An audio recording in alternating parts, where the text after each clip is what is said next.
Bergejolak, Menteri Pertahanan Israel sebut Kim Jong-un gila, Korea Utara bersedia musnahkan Israel dengan nuklir.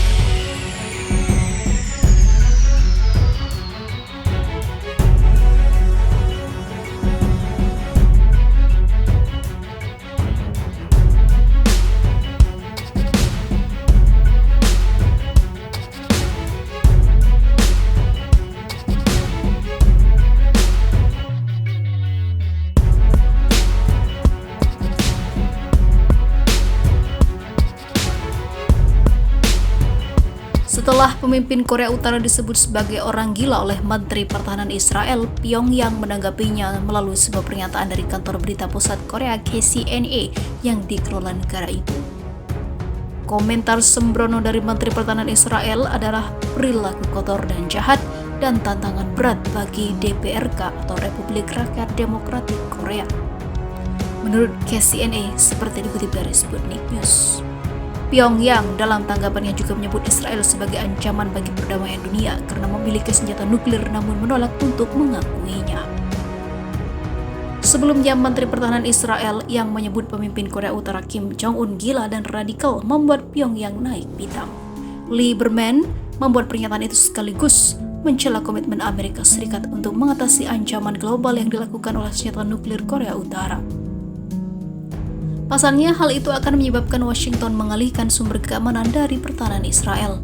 Ini adalah cara sinis untuk melepaskan diri dari kecaman dan kutukan dunia sebagai pengacau kedamaian di Timur Tengah, penjajah wilayah Arab dan pelaku kejahatan terhadap kemanusiaan, bunyi kantor berita Korea Utara. Pyongyang dengan tajam mengamati bahwa Israel adalah satu-satunya negara di Timur Tengah yang secara ilegal memiliki senjata nuklir. Dalam menyatakan bahwa Israel melalui suara Lieberman telah melukai martabat kepemimpinan tertinggi Pyongyang, memperingatkan bahwa Yerusalem akan mendapatkan apa yang oleh KCNA sebut sebagai hukuman tanpa ampun 1000 kali lipat. Yerusalem harus berpikir 2 kali mengenai konsekuensi yang harus dikeluarkan oleh kampanye kotor melawan DPRK untuk menutupi kejahatan pendudukan wilayah Arab dan mengganggu proses perdamaian di Timur Tengah, ancam KCNA.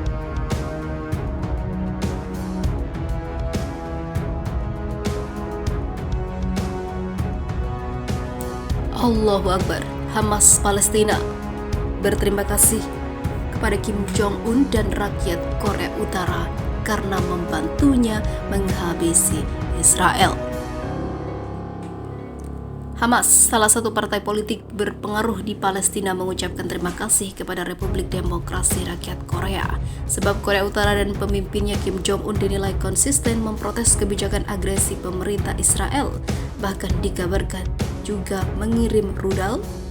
Ucapan terima kasih tersebut diutarakan langsung oleh pejabat senior Hamas, Sami Abu Zuhri. Kami berterima kasih kepada pemimpin dan rakyat Korea Utara. Mereka selalu mendukung perjuangan kemerdekaan Palestina. Mereka juga selalu mengutuk kebijakan pencaplokan Israel atas tanah Palestina. Tutur Abu Zuhri seperti diberitakan Al-Arabia.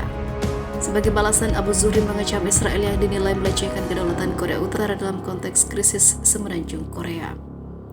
Hamas menolak dan mengecam Israel atas pelecehan mereka terhadap rakyat Korea Utara yang berdaulat. Bukanlah Korea Utara, tapi justru Israel yang merupakan penjahat serta yang menjadi perusuh dunia. Sebelumnya, Kementerian Luar Negeri Korea Utara mempublikasikan pernyataan resmi Kim Jong-un yang mengecam Israel. Kecaman tersebut merupakan respon atas pernyataan Menteri Pertahanan Israel yang mengejek Kim Jong-un sebagai orang gila. Israel adalah satu-satunya negara pemilik senjata nuklir secara ilegal, tapi mereka bisa terbebas dari sanksi karena mendapat dukungan Amerika Serikat. Israel bersama Amerika Serikat merupakan penjajah Palestina, tapi para penjajah itu justru memerangi Korea Utara yang berusaha menjaga kedaulatan dan kemerdekaan rakyatnya. Demikian pernyataan resmi Korea Utara tersebut. Seperti diketahui, Kim Jong-un adalah idola di Palestina karena Presiden muda itu selalu membantu Palestina dalam membasmi serangan Israel dan juga mengecam Zionis itu yang selalu menciptakan kerusuhan di Palestina. Iran dan Korea Utara bantu Suriah bangun reaktor nuklir, musuh ketakutan. seorang mantan anggota parlemen Suriah dan anggota oposisi Suriah saat ini, mengatakan jika Iran dan Korea Utara membantu rezim Suriah membangun reaktor nuklir. Tuduhan itu diungkap dalam laporan surat kabar Arab Saudi OKAS dilansir Memo pada Kamis kemarin. Mohammad Barmo merupakan bagian dari oposisi Suriah di utara negara itu. Dia mengatakan rezim Presiden Suriah Bashar al-Assad sedang mengerjakan proyek untuk membangun reaktor nuklir di dataran Al-Gab di barat laut Suriah. Dengan bantuan dari sekutunya Iran dan Korea Utara, tuduhan Barmo adalah yang terbaru dari banyak lainnya di tahun-tahun sebelumnya yang juga menuduh Teheran dan juga Pyongyang berusaha membantu Damaskus mengembangkan kemampuan nuklir. Pada tahun 2018, portal berita berbahasa Arab yang berbasis di London Al-Quds Al-Arabi mengutip sumber lain di oposisi Suriah yang mengatakan pemerintah Suriah sedang membangun reaktor nuklir di dekat Al-Qushair dengan dekat perbatasan Lebanon. Batang uranium dilaporkan dipindahkan ke fasilitas bawah tanah di daerah tersebut. 3 tahun sebelumnya, surat kabar Jerman Der Spiegel juga melaporkan Badan Intelijen Barat telah menemukan rezim Suriah menyimpan 8.000 batang bahan bakar nuklir di fasilitas bawah tanah rahasia yang terhubung dengan Danau Zaita di dekatnya melalui sumur yang dalam. Menurut laporan itu, praktek semacam itu tidak diperlukan untuk gudang senjata umum, tetapi sangat sesuai dengan persyaratan untuk fasilitas nuklir. Laporan tersebut menyebut fasilitas itu kemungkinan digunakan sebagai lokasi dan metode untuk menyelamatkan program senjata nuklir yang sedang dikerjakan di reaktor Al-Kibar di Provinsi Timur Deir ez-Zor. Reaktor itu yang dibangun oleh Korea Utara dihancurkan oleh serangan Israel untuk mengakhiri propaganda ataupun program pada tahun 2007 lalu.